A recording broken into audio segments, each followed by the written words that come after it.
लो, ऐसा नहीं। हाँ, तामसिकताएं जो हैं, दूषित वस्तु जो है, भगवत निवेदित जो वस्तु नहीं हो सकती, उनसे तो बचना ही है।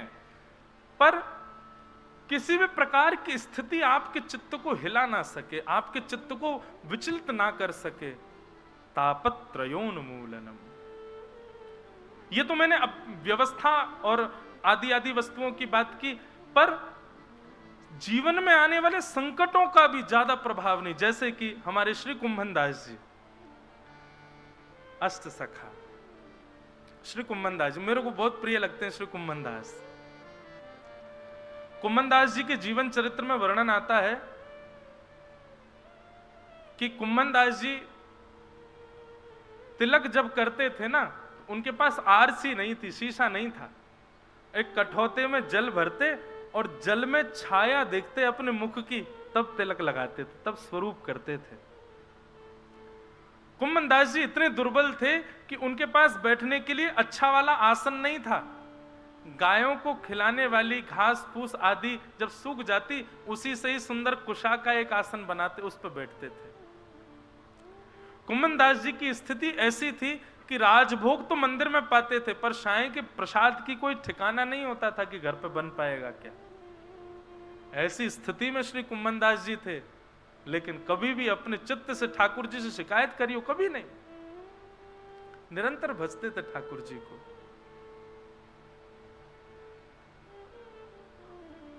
वर्णन आता है कि श्री कुंभन दास जी के आज भी खेत है गोवर्धन के पास में।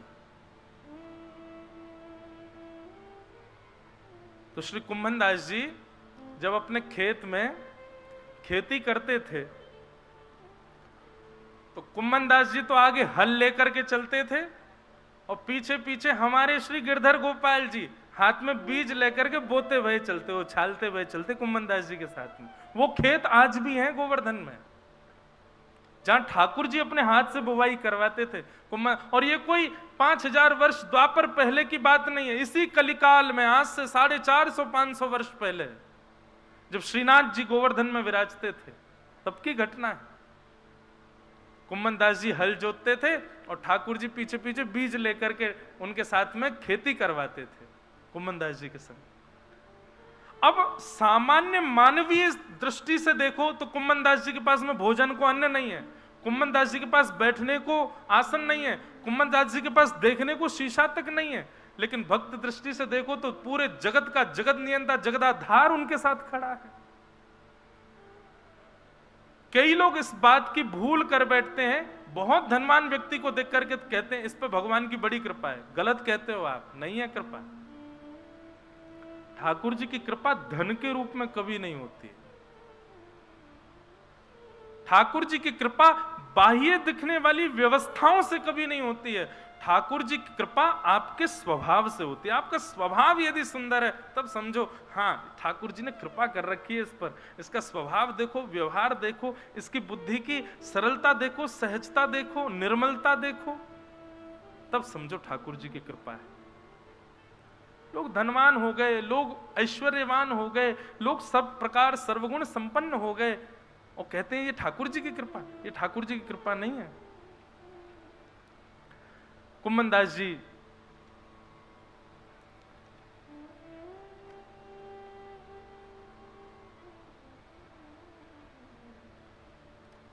खेती करते, ठाकुर जी पीछे लिए लिए उनके साथ खेती करवाते।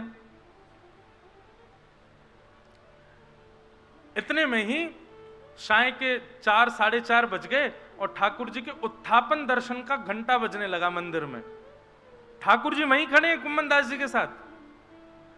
ठाकुर जी वहीं खड़े हैं, संध्या का दर्शन का घंटा बजने लगा मंदिर में और कुंभन दास जी हल आदि छोड़ करके दौड़े और कुआं से जल्दी जल निकाला, अपने पांव धोने लगे, हाथ पोंछने लगे, मुख पर जल डालने लगे।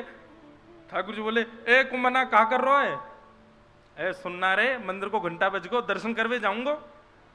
ए बाबड़े, मैं तो तेरे संग खड़ा हूं, मैं तेरे पीछे ही खड़ा हूं, मंदिर काहे को भाग रहा हूं? फिर देख कैसो बाबड़ो, मैं संगे ही बैठा हूं, संगे ही खा रहा हूं, संगे ही सब लीला कर रहा हूं, फिर वो मंदिर भाग रहा है।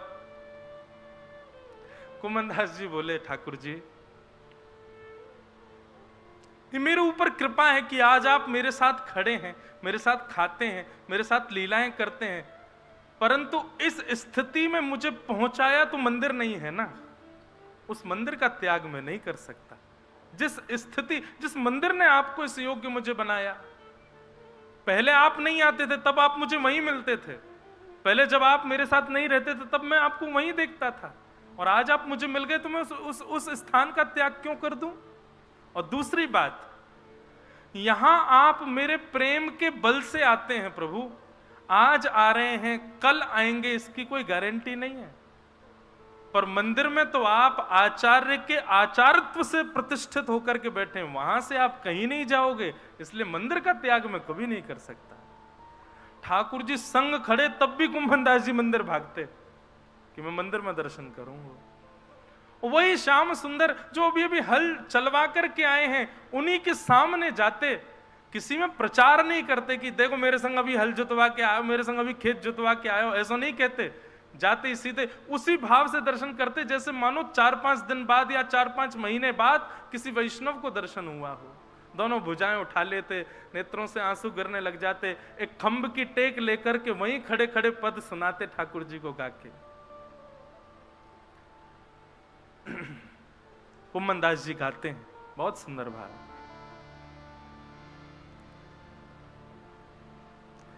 नैन पलक लागे नहीं रूप देख, नैन पलक लागे नहीं रूप देख। कितने सुंदर हैं ठाकुर जी कि एक बार जब श्याम सुंदर दिखते हैं ना, तो ये आंखों की पलकें जो हमारे वश में नहीं होती हैं,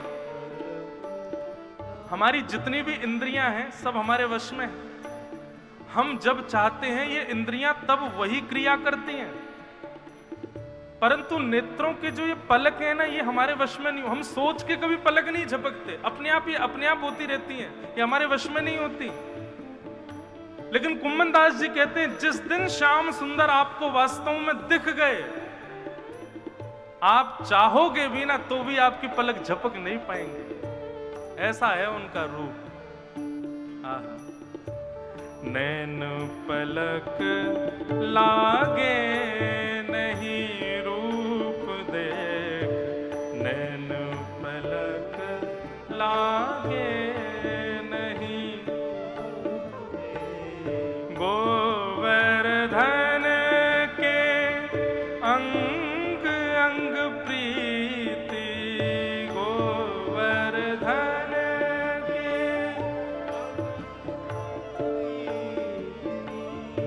गोवर्धन के अंग अंग प्रति, गोवर्धन के अंग अंग प्रति।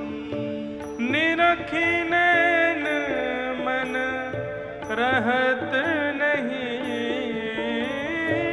निरख नैन मन रहत नहीं। नैना पलक लागे नहीं रूप देख, नैन पलक लागे नैन पलक लागे नहीं रूप देख, नैन पलक लागे। बंधुओं, कभी कभी इन पदों को पढ़ते हैं तो हमको लगता है कि हमने तो दर्शन किया ही नहीं अभी तक। हम राधा रमण जी का दर्शन करने जाते हैं और चंद मिनटों में दर्शन करके फिर निकल भी आते हैं। इसका मतलब क्या है? कुम्मनदास जी जिस स्थिति का वर्णन कर रहे हैं, ये स्थिति हमारे साथ तो कभी घटी ही नहीं है। नैन पलक लागे नहीं रूप देख, गोवर्धन के अंग अंग प्रति, निरख नैन मन रहत नहीं। इसी भाव का वर्णन श्री प्रहलाद जी महाराज करते हैं। जब नृसिंह भगवान ने पूछा कि तुमको मेरे रूप से डर नहीं लगता, तब प्रहलाद जी कहते हैं, ठाकुर जी मैंने पहले से ही विचार किया था कि जिस दिन आप आओगे, आपके पैर के नख से लेकर के आपके मुख तक एक एक रों का दर्शन करूंगा। पर क्या करूं भगवान, जब से आप पधारे हो ना, मेरे नेत्र आपके पैरों से ऊपर जा ही नहीं पाए। मैं जब से आप आए हो आपके चरणों को ही देख रहा हूं ठाकुर जी। आपके चरण ही इतने सुंदर हैं कि उनसे नेत्र में हटा नहीं पा रहा हूं। या तो बंधुओं हम लोगों ने अभी तक ठाकुर जी को देखा नहीं है, हमारी स्थिति वैसी भई नहीं है। अगर है जाती ना तो ये पद जो हम गा रहे हैं ये हमारे साथ घटता।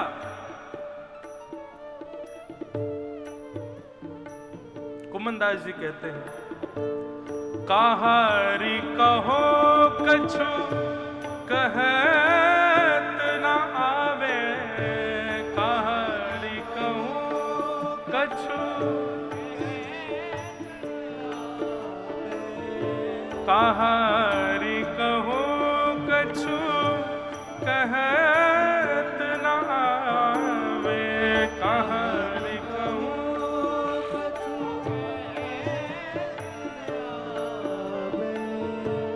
चित चुरायो वह मांग दही, चित चुरायो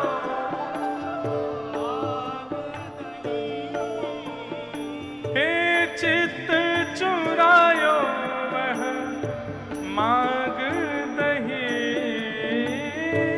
चित चुरायो वह मांग दही, नैन पलक लागे नहीं रूप देख, नैन पलक लागे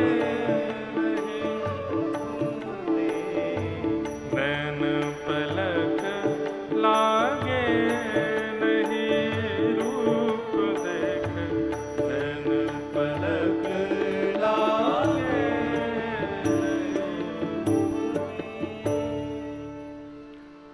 कुंभन दास दरस कर, कुंभन दास प्रभु के मिलवे की, सुंदर बात सबसों कही।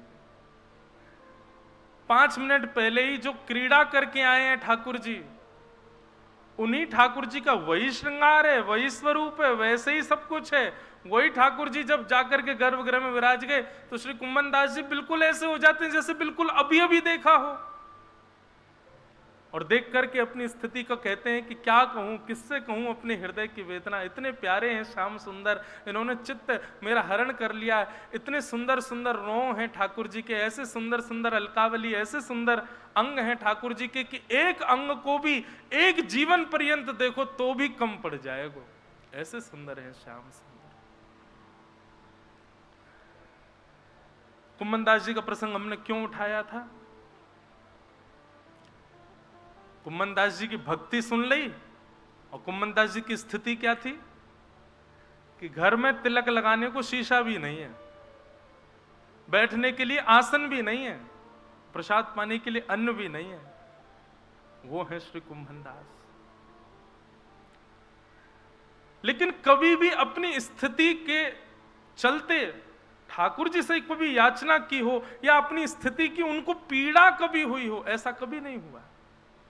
इसको कहते हैं तापत त्रयोन्मूलनम। हमें अपनी पीड़ा दिखाई देती है, अपनी पीड़ा समझ आती है, अपनी पीड़ा का अनुभव होता है और ठाकुर जी से कहने की इच्छा होती है, तो अभी आप भगवदीय नहीं हुए हो।